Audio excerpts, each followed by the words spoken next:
Another pair of crossbred gilts here, 44-5 and 47-5. The wider belted one's going to be 44-5. The more painted up one's 47-5. So the one on the stick there, 44-5, that's going to be a criminal intent, jaws, skinny jeans. So mom would have been second at the Ohio State Fair last year. Criminal intent's the next intention, never before son. We sold to Real McCoy Genetics. It's a litter mate to the champion Division One at MLE, and Graydon Sproul's many-time champion gilt in Ohio last summer. So 44-5 gilt in her own right.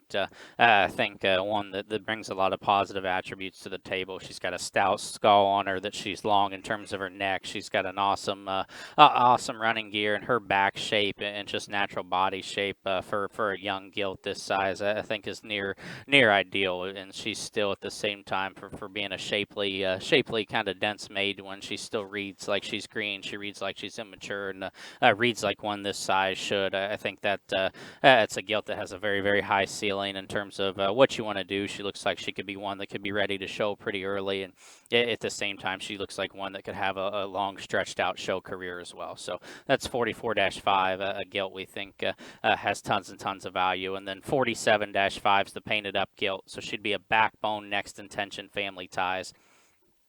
Her mother would be a litter mate to Corey Cress's many-time champion barrow in Ohio last summer.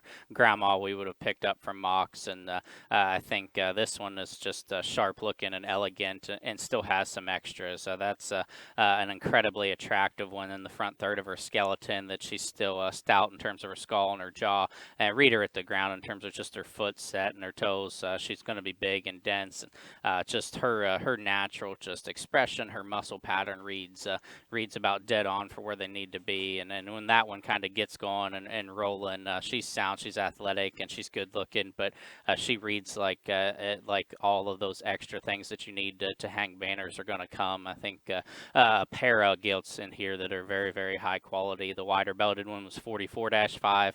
The painted up one that's on the stick going away from us right now is going to be 47-5.